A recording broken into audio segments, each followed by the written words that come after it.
आप सभी का G24/7 न्यूज पर। मैं हूं प्रियंका आपके साथ। दरअसल इस समय दोहरी परीक्षा कोरोना काल में चल रही है और ये परीक्षा दोहरी इसलिए है क्योंकि एक तरफ सरकार के सामने आज कोरोना से निपटने की परीक्षा है, जिसमें हर दिन सरकारें दो चार हो रही हैं, जिसमें हर दिन सरकारों के सामने एक नई चुनौती है। लेकिन ये सारी चुनौतियां देखते हुए, कोरोना की वजह से बदतर हालात अपनी आंखों के सामने देखते हुए अब कई राज्यों के मुख्यमंत्री, कई राज्यों में अलग अलग राजनीतिक दल कह रहे हैं कि इस कोरोना काल में एक परीक्षा से बचा जा सकता है। वो परीक्षा है बोर्ड की, यानी सीबीएसई के बोर्ड के एग्जाम जो 4 मई से शुरू होने हैं।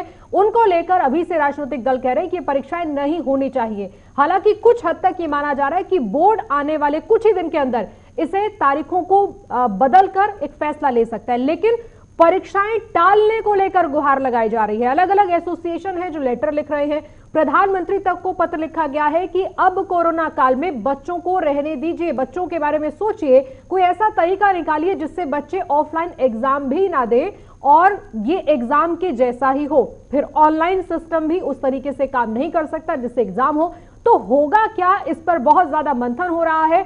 बोर्ड के अलावा छात्रों के अभिभावकों के मन में जो असमंजस है वो इस समय इसलिए भी है कि महज कुछ दिन बचे हैं और एग्जाम की तैयारी चल रही है। तो क्या प्रशासन तैयारी कर भी रहा है कि नहीं, इस पर हम बात करेंगे कि कैसे ये एग्जाम होंगे। ये दोहरी परीक्षा क्या कोरोना काल में जरूरी है? एक परीक्षा का सामना हम जो कर रहे हैं, क्या हम उसमें पास हो गए हैं? और अगर पास नहीं हुए हैं तो एक और परीक्षा में बच्चों को क्यों डाल रहे हैं कोरोना काल में, इस पर बात करेंगे। लेकिन शुरुआत एक बड़ी खबर के साथ करेंगे। एक तरफ कोरोना काल में हाहाकार मचा है, बदतर व्यवस्थाओं पर लोगों की नजर है और इसी बीच में उत्तराखंड के सीएम का बेहद अजीबोगरीब बयान सामने आया है। उन्होंने कहा कि मां गंगा के आशीर्वाद से कोरोना नहीं फैलेगा, मरकज और कुंभ की तुलना नहीं की जा सकती। कुंभ में जो लोग गए हैं शाही स्नान के दौरान, वहां हमने देखा कोरोना नियमों की धज्जियां कैसे उड़ाई गई, लेकिन तीरथ सिंह रावत ने कहा कि मां गंगा के आशीर्वाद से कुंभ में जो लोग गए थे, जिस तरह का जमावड़ा था, लाखों लोगों ने वहां पर स्नान किया, उन्हें कोरोना मां गंगा की कृपा से नहीं होगा। ये ऐसी स्थिति है जब ये कहा जा सकता है कि चुनाव हो रहे हैं, कुंभ हो रहा है, तो इसीलिए क्या सरकारें परीक्षाओं को लेकर भी इसी तरह का रवैया अपना रही हैं कि बोर्ड के एग्जाम भी वैसे ही होंगे जैसे चुनाव हुए? क्या बोर्ड के एग्जाम वैसे होंगे जैसे कुंभ का आयोजन हुआ? आज हम इसी पर बात करेंगे, लेकिन उससे पहले आपको प्रतिक्रियाएं दिखाते हैं। सीबीएसई बोर्ड के एग्जाम क्यों टाले जाने चाहिए, इस पर एक एक राजनीतिक दल इस समय ये कह रहा है कि सरकार को इस पर संज्ञान लेना चाहिए, बोर्ड को इस मामले में आगे आकर बताना चाहिए। बच्चों की सुरक्षा हमारे लिए बेहद ज़रूरी है और अभी सीबीएसई के एग्ज़ाम आने वाले हैं।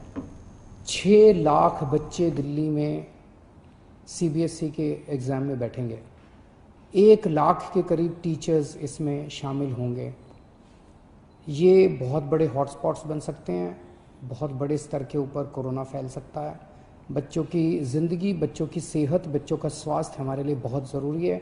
मेरी हाथ जोड़ के केंद्र सरकार से अपील है कि सीबीएसई के एग्ज़ाम्स को कैंसिल किया जाए और इसके एवज़ में कोई और तरीके निकाले जा सकते हैं, या तो ऑनलाइन का कोई तरीका या इंटरनल असेसमेंट करके उसके बेसिस के ऊपर इस बार बच्चों को पास किया जा सकता है।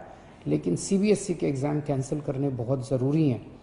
मैं और कई देशों के उदाहरण देख रहा था। कई देशों ने जहाँ जहाँ सेकेंड वेव का प्रकोप आया है, कई देशों ने अपने अपने एग्ज़ाम्स कैंसिल कर दिए हैं।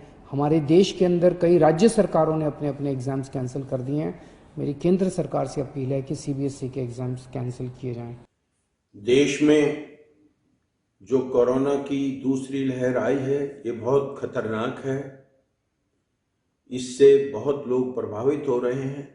मैं केंद्र सरकार से ये अनुरोध करता हूँ कि सीबीएसई द्वारा दिल्ली में जो बोर्ड के एग्ज़ाम की डेट शीट घोषित की है उसको तुरंत कैंसिल किया जाए, क्योंकि इसमें लाखों बच्चे अपीयर होंगे, अध्यापक अपीयर होंगे, इसलिए जान माल का खतरा बहुत बड़ा है। आम आदमी पार्टी और कांग्रेस ने कहा है कि जैसे राज्यों के बोर्ड ने एग्जाम को स्थगित कर दिया, फिलहाल के लिए कह दिया कि मुमकिन नहीं है, आज जो हालात हैं अलग अलग राज्यों के, वैसे ही सेंट्रल बोर्ड को भी जानकारी देनी चाहिए, फैसला लेना चाहिए। लेकिन आज कुछ तस्वीरें आप देखकर अंदाजा लगाइए कि क्या ऐसे हालात में बच्चे या उनके अभिभावक सोच सकते हैं कि एग्जाम होगा। ये 4 तस्वीरें ये बताने के लिए काफी हैं कि अब सरकार या बोर्ड के सामने भी रास्ते बहुत ज्यादा नहीं है। पहली तस्वीर आप देखिए, अस्पतालों में कतारें हैं, अस्पतालों में बेड की जगह नहीं है, अस्पताल फुल है,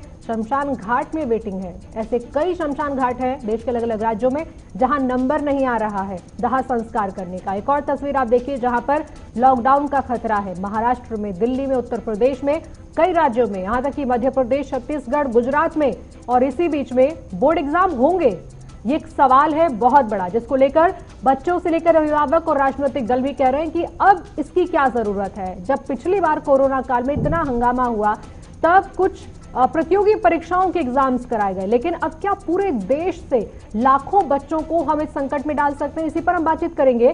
कोरोना काल में कौन कौन सी वो बड़ी बातें हैं जो बताती हैं कि एग्जाम होने चाहिए और कौन सी वो मजबूरियां दिख रही हैं जिसकी वजह से नहीं होने चाहिए। इसी पर खास बातचीत के लिए मेहमान हमारे साथ जुड़ रहे हैं। देवराज आहूजा बीजेपी से हैं। देवराज जी, बहुत बहुत स्वागत है। डॉक्टर जहेंद्र हैं सिरवाल कांग्रेस से, बहुत बहुत स्वागत है जहेंद्र सिरवाल जी आपका भी। डॉक्टर नरेश चावला हमारे साथ है। डॉक्टर नरेश चावला जी, बहुत बहुत स्वागत है। मेरा पहला सवाल देवराज आहूजा जी आपसे है, देश के अंदर ऐसी स्थिति है कि जहां पर बोर्ड एग्जाम कराए जा सकते हैं, या फिर आप और 5 दिन 10 दिन इंतजार करेंगे तब जाकर कोई फैसले की उम्मीद की जा सकती है? क्योंकि ये समय तो बोर्ड एग्जाम की तैयारियों का होना चाहिए जब हम ये चर्चा कर रहे हैं कि एग्जाम होंगे भी कि नहीं।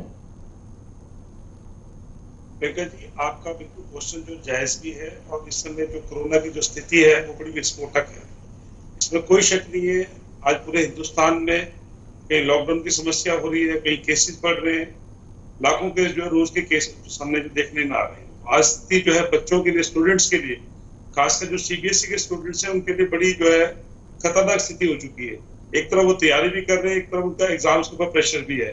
लेकिन अभी एचआरडी मिनिस्ट्री और पूरे केंद्र सरकार इसमें, और एक्सपर्ट कमेटी ऑफ सीबीएसई विचार मंथन चल रहा है इसके ऊपर, और इसके ऊपर बिल्कुल जो सीरियस होकर जो बच्चों की भावना को देखते हुए, उनके पेरेंट्स की भावना को देखते हुए और कोरोना की स्थिति को देखते हुए वी आर वेरी सीरियस। और इसमें केंद्र सरकार, एचआरडी मिनिस्ट्री, हमारे निशंक पोखरियाल साहब जो है एजुकेशन मिनिस्टर जो है, वो खुद इसमें जो है 24 घंटे जो है एक्सपर्ट कमेटी के साथ बैठ के इस पर चर्चा कर रहे हैं कि इस स्थिति में क्या बेस्ट हो सकता है, और जो अच्छा होगा स्टूडेंट्स के लिए, उनकी हेल्थ के लिए, स्वास्थ्य के लिए, और देश में हर नागरिक को जो देखते हुए हमें ये बड़ा संज्ञान इसमें लेना पड़ेगा, और इसमें कर रहे हैं बहुत जल्दी। लेकिन वो कौन सा समय होगा जब आप इस पर संज्ञान लेंगे? अभी आपको ये बताना पड़ रहा है कि सोचिए इस बारे में, जबकि आपका ये स्वतः संज्ञान का मामला बनता था कि इससे पहले कि बच्चे पैनिक हों, उससे पहले कि स्टेट गवर्नमेंट्स ये कहें कि एग्जाम नहीं होना चाहिए, आपको तारीखें आगे बदलाव करनी है, क्या करना है ये आपको सोच लेना चाहिए। लेकिन अभी 20 दिन पहले आप कह रहे हैं कि हम मीटिंग करके, गौर करके बता देंगे।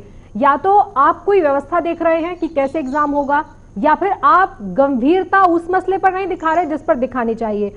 अगर आप आज ये कहते हैं कि बोर्ड एग्जाम नहीं होंगे, तो आपने चुनाव कैसे कराए हैं, आपने कुंभ कैसे करवाया है, तो क्या ऐसे ही बोर्ड एग्जाम की तरफ आप देख रहे हैं जैसे आप इन 2 मामलों में देख रहे हैं? लेकिन जैसे आपने कहा है, बिल्कुल ठीक बात है। अभी हमने बोर्ड के एग्जाम्स को देखते हुए अभी 1-2 दिन के अंदर ही एचआरडी मिनिस्ट्री, हमारे एजुकेशन मिनिस्ट्री जो है इस पर डिसीजन जो ले रही है, और एक्सपर्ट कमेटी इसमें बिल्कुल पूरा मंथन विचार 24 घंटे कर रही है, और ये बहुत जल्दी आपको इसकी सूचना मिल जाएगी, और कि किस तरह से हम जो बच्चों के लिए सीबीएसई अपना जो एग्जाम्स के लिए हम क्या बेस्ट कर रहे हैं, ये आपको बहुत जल्दी जो सूचना मिल जाएगी। और मैं आपको बता देना चाहता हूँ इसमें, जैसे आपने जो स्टूडेंट अभी क्या है कि विचार आ रहे हैं, हम हर प्रदेश के मुख्यमंत्रियों से विचार ले रहे हैं, उनके विचार, जैसा जो दिल्ली के सीएम ने भी कहा, एक तो और भी सीएम ने कहा है, तो उन सबकी भावनाओं को देखते हुए, दिल्ली की जनता को, भारत की जनता को देखते हुए, भारत के स्टूडेंट्स को देखते हुए, अभिभावकों को देखते हुए, उनके भी विचार लेकर एक्सपर्ट कमेटी जो है बहुत जल्दी फैसला जो ले लेगी, और इसमें बच्चों की भावनाओं को पूरा ध्यान रखा जाएगा। और मैं आपके चैनल के माध्यम से सीबीएसई बोर्ड के जितने स्टूडेंट्स हैं, चाहे वो 10th के और 12th के हों, दोनों जो है अपना क्लासेस के स्टूडेंट्स को आपके चैनल के माध्यम से आश्वस्त करता हूँ कि उनको वो किसी तरह का बर्डन नहीं होगा, ना स्वास्थ्य। तो इनको आप ये नहीं कहेंगे कि माँ गंगा का नाम लीजिए और जाइए एग्जाम दीजिए? देखिए, माँ गंगा तो एक आस्था का विषय है, वो आस्था नहीं, अलग है। आप लोगों ने जो कुंभ को लेकर सोचा है, वो सोच आप बच्चों के लिए नहीं रखते, किसी के लिए नहीं रखते हैं, सिर्फ बचाव के लिए ऐसी सोच है कि माँ गंगा की कृपा से कुंभ में तो नहीं फैला होगा कोरोना? नहीं, इसमें देखिए, जहाँ तक आस्था का विषय उसको हम एजुकेशन से जो रिलेट नहीं कर सकते। स्टूडेंट्स को हमने जरूर देखना, क्योंकि स्टूडेंट्स जो है नहीं, इतना अच्छा मंत्र है आपके पास कि 20 लाख 30 लाख लोग इकट्ठा होते हैं तो उससे कोई खतरा नहीं होता है, सोशल डिस्टेंस भी नहीं होगी तो कोई फर्क नहीं पड़ेगा। और जब बच्चों को उनके भविष्य के लिए कहीं पर बैठाने की बात आ रही है तो व्यवस्था पर भरोसा नहीं आपका? नहीं, बिल्कुल व्यवस्था पे भी पूरा भरोसा है। जैसे मैंने कहा ना, एक्सपर्ट कमेटी जो है बच्चों की जो स्थिति, उनकी स्वास्थ्य की स्थिति, उनकी एजुकेशन स्थिति को देखकर ही कोई भी निर्णय हम लोग मजबूत निर्णय लेंगे और वो सारे स्टूडेंट्स के हित में होगा। ये मैं आपको और आश्वस्त करना सवाल मैं आपसे चाहता हूं। लूंगी, उससे पहले डॉक्टर नरेश चावला जी, आपकी नजर में क्या ये सोचने लायक विषय है या फिर ये सोचने लायक भी नहीं बचा है? हमने जब ये रायपुर में देखा है, भरूच में देखा है, सूरत में देखा है, लखनऊ में देख रहे हैं, पुणे, नागपुर, मुंबई, बड़े बड़े लोग, बड़े बड़े अस्पतालों का हाल, बड़े बड़े शमशान घाट हम देख रहे हैं, उनके बाद हम ये सोच रहे हैं कि क्या किया जाए। क्या ये वाकई में विचार करने लायक स्थिति है या उससे आगे बढ़ जाना चाहिए था अभी तक सरकारों को? मैं पहले भी बता चुका हूं कि ये पब्लिक हेल्थ इमरजेंसी है और सब काम छोड़ के इसके लिए मैं स्पष्ट शब्दों में कहूंगा कि पूरे देश का ध्यान इस टाइम इसकी तरफ होना चाहिए।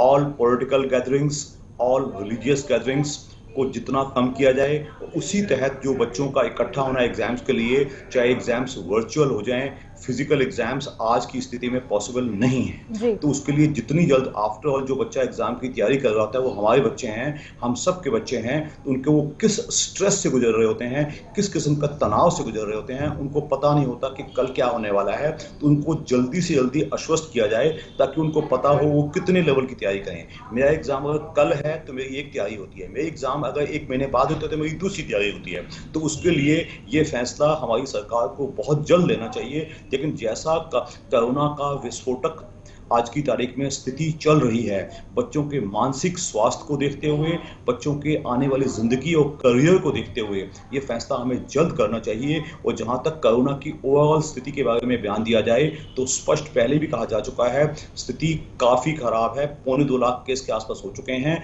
और मुझे पूरा डर है अगले 2-3-4 दिन के अंदर अंदर हम 2-2.25 लाख भी क्रॉस कर जाएंगे। उसको देखते हुए हमें इस चीज को धुरी बनाते हुए देश के सारे फैसले करने चाहिए, क्योंकि ये इस टाइम सेंट्रल इशू बन गया है और बहुत ही क्रिटिकल और इम्पोर्टेंट इशू बन गया है, जिसको कि मैं मेजर पब्लिक हेल्थ इमरजेंसी कहूंगा। जो स्थिति हम आज देख रहे हैं, मेरे विचार में अगले 7-10 दिन बाद उससे कहीं बेहतर होने वाली है।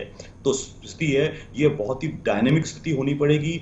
डिस्ट्रिक्ट लेवल पे, स्टेट लेवल पे, नेशनल लेवल पे बहुत जल्दी फैसले करने पड़ेंगे, नहीं तो लोगों को बहुत ही खमियाजा भुगतना पड़ेगा और देश के लोगों का स्वास्थ्य काफी खराब होगा। अंदाजा नहीं लगाया जा सकता कि अगर 20 से 30 लाख बच्चे कहीं एग्जाम देने के लिए पूरे देश में अगर व्यवस्थाओं में भी जाएंगे तो अगर वहां पर कोरोना फैलता है, किसी को कोरोना होता है, उसके परिवार तक पहुंचता है, क्या स्थिति होगी उस समय देश की। और इसके लिए हम अगर आज हमें अलग अलग जगहों से पता चल रहा है कि स्थिति अच्छी नहीं है, तो फिर इस बारे में सोचने के लिए भी वक्त जाया नहीं करना चाहिए, क्योंकि सारा ध्यान इस समय कोरोना से लड़ने पर होना चाहिए। डॉक्टर जयहिंद सिरवाल जी, 2 चीजें हैं। एक तो ये कि बच्चों को लेकर हम कितने संजीदा हुए, पिछले 1 साल में हमने क्या व्यवस्था कर ली, जब हमें पता है कि पूरा 1 साल बच्चों का घर पर बर्बाद हो रहा है, ऑनलाइन सिस्टम से हम उतने अच्छे से पढ़ाई नहीं कर पा रहे हैं, एग्जाम भी नहीं होंगे, तो आने वाला 1 साल उनका वो भी ऐसे ही निकलेगा कि आज एग्जाम होंगे कि कल होंगे। दूसरी बात ये कि गंभीरता का अंदाजा लगता है आज तीरथ सिंह रावत के बयान से। क्या ये परिस्थिति अलग अलग राज्यों के हिसाब से बंट गई है? क्योंकि अगर ऐसे जमावड़े महाराष्ट्र में हो, ऐसा जमावड़ा छत्तीसगढ़ में हो, तो क्या स्थिति होगी? हम एक राज्य को देखकर दूसरा राज्य नहीं सीख रहा है आज। जी प्रियंका जी, देखिए मैं तो ये स्पष्ट कर दूं कि इस नालायक सरकार, नाकारा सरकार से पहले तो पिछले 1 साल का जवाब लिया जाए कि पिछले 1 साल में इन्होंने डंडूरा पीटने की कोई कसर नहीं छोड़ी।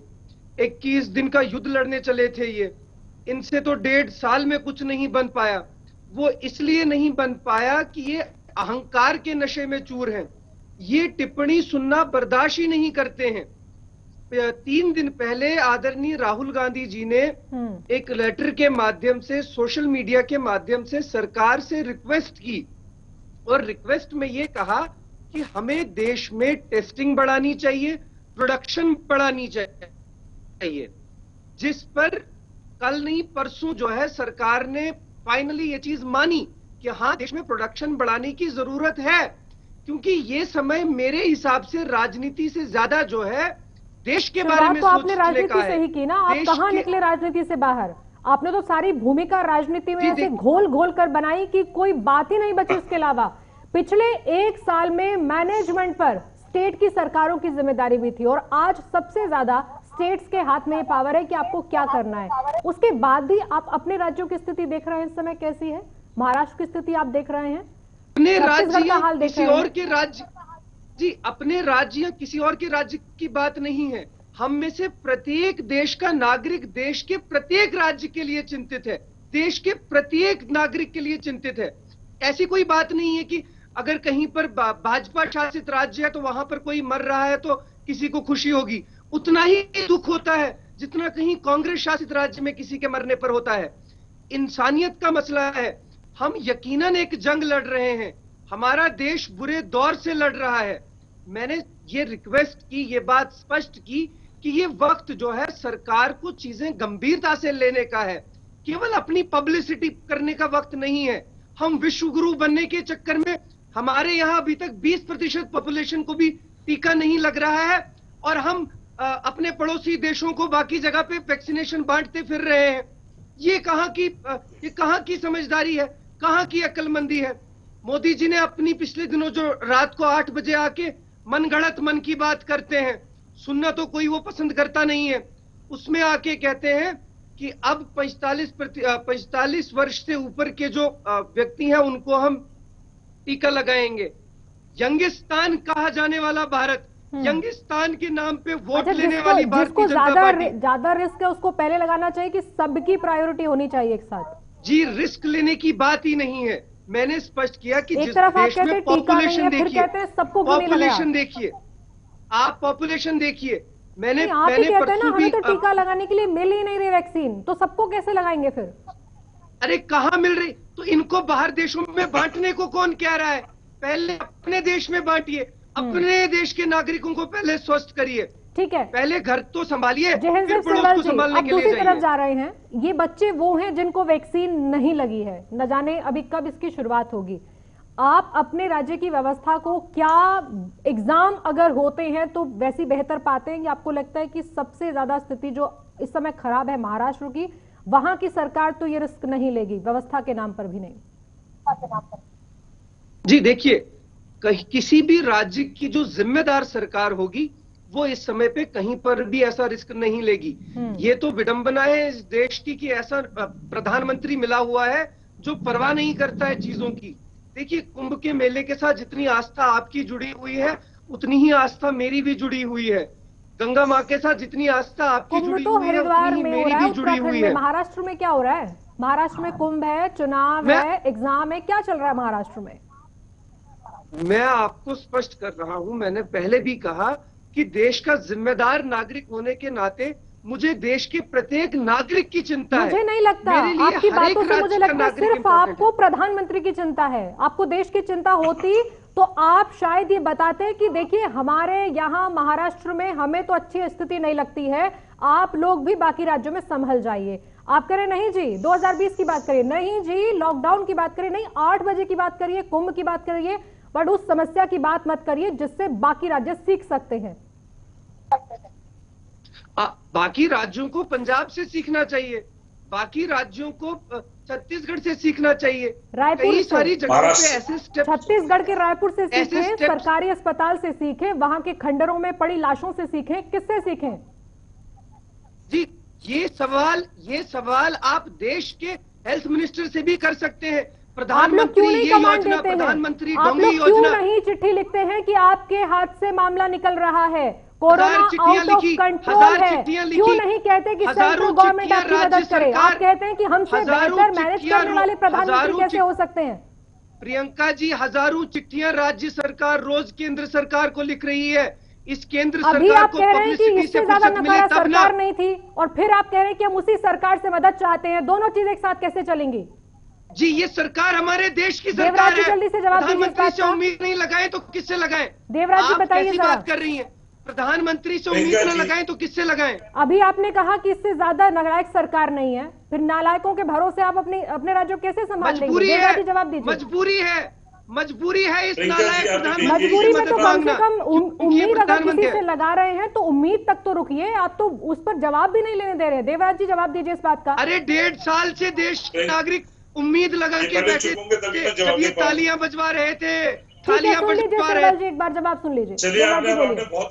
आप अपना कितना गंभीर है इस विषय पर। सीबीएसई के बोर्ड में अभिभावकों की चिंता होनी चाहिए, स्टूडेंट्स की चिंता हो रही है। आप दोहरा मापदंड अपना के अपने राज्यों को भूल के ये समय जो एक तो ब्लेम गेम का नहीं, हम तो कर नहीं रहे, लेकिन आपकी नाकामी और आपके जो साइंटिस्ट राहुल गांधी है ना, जो साइंटिस्ट हैं जो इतने बड़े बड़े आलू की फैक्ट्री से सोना भी बनाते हैं, क्या क्या करते हैं वो, तो ऐसे हमें ना ऐसे कम से कम तड़ी पार नहीं है, अब बात कम से कम सुन, तड़ी पार नहीं है, अब बात तो तड़ी सुन, पार आपके नहीं बीच में है, नहीं बोला, बात सुन, तड़ी पार आपके नहीं बीच में है। नहीं बोला मैं, आप तड़ी दोस्त पार, आपके बीच में नहीं आप बोला। तड़ी पार हमें हम क्या लोग साइड पे सिखाएंगे? हैं, हम लोग साइड पे हैं, हम लोग साइड पे, आप थोड़ा दोनों बात सुन भी नहीं रहे, थोड़ा ये सभ्य इस चीज को लेकर सभ्य बने, रिक्वेस्ट है आपकी कि आप पार्टी लोग सभ्य सिर्फ नहीं, व्यक्ति कम से और कम कोरोना सभ्य पर सुन बात भी नहीं करिए। रहे।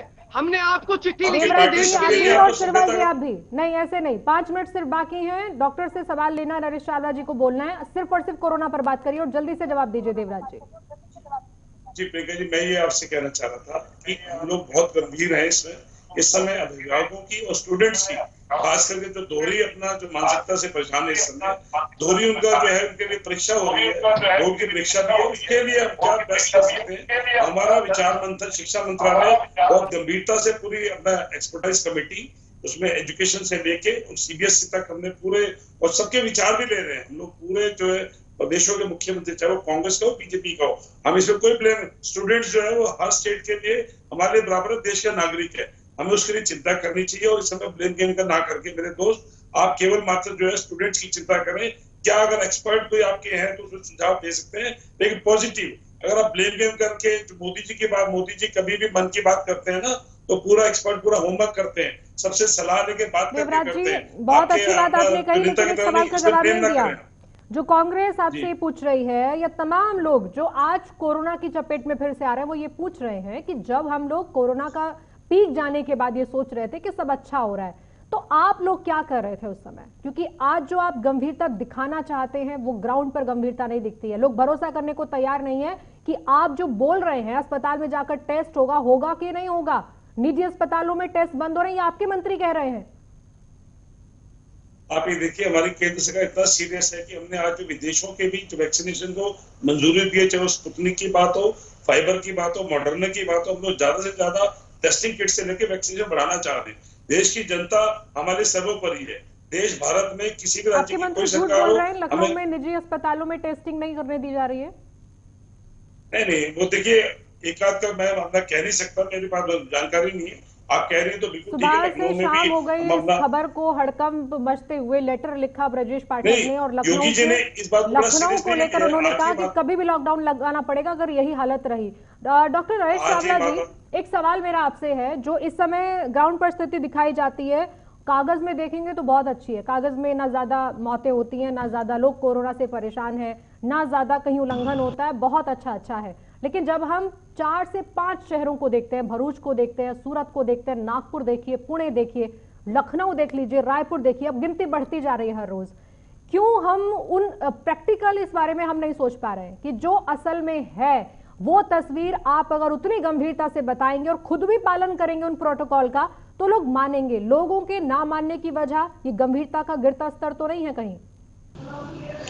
देखिए प्रियंका जी, मैं सच कहूंगा, जो देश की जमीती स्थिति मैं आज देख पा रहा हूं, वो स्थिति कहती है कि हमें युद्ध स्तर पे अपनी सारी ताकतों को, सारी अपनी उपलब्धियों को इकट्ठा करके कॉम्प्रिहेंसिवली कोऑर्डिनेट करके हमें कुछ अच्छा करना चाहिए। वो मैं कहीं भी नहीं देख पा रहा हूँ। और मैं जो एज ए मेडिकल मैन देख पा रहा हूँ, जो मैंने लास्ट ईयर देखा था, we are facing a far more difficult and far more complicated and far more worse condition. इसको जितनी जल्दी हम रिवर्स कर लें उतना अच्छा है। ये सियासत का समय नहीं है, ये राजनीतिक लड़ाइयों का समय नहीं है, बिकॉज ये जान पे आने वाली है। देश की आर्थिक स्थिति, बच्चों का भविष्य, बच्चों का मानसिक स्वास्थ्य, एग्जाम्स, आपके घर में कोई बच्चा हो, उसके लिए आपके घर में पूरे घर की जो कंसंट्रेशन होती है वो बच्चे के एग्जाम्स पे होती है। ये फैसला करना अलग जरूरी है।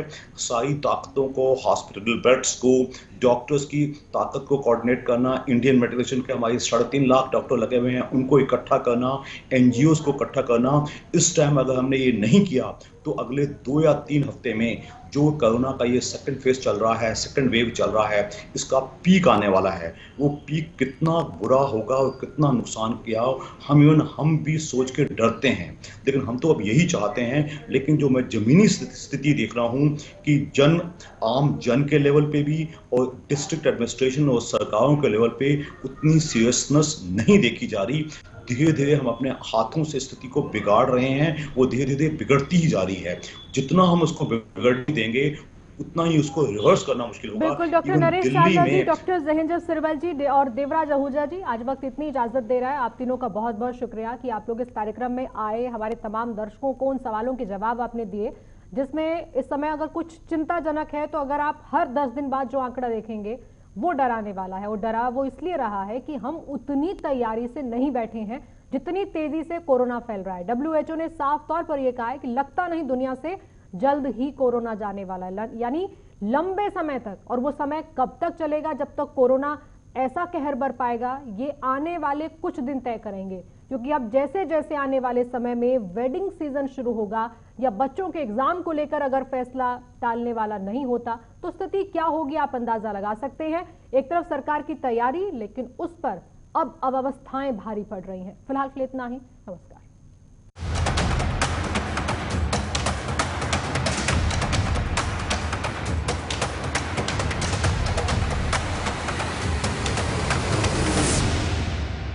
खबरों से अपडेट रहने के लिए JQ24/7 न्यूज के YouTube चैनल को आज ही सब्सक्राइब करें और हमारे Facebook पेज को भी अभी फॉलो करें।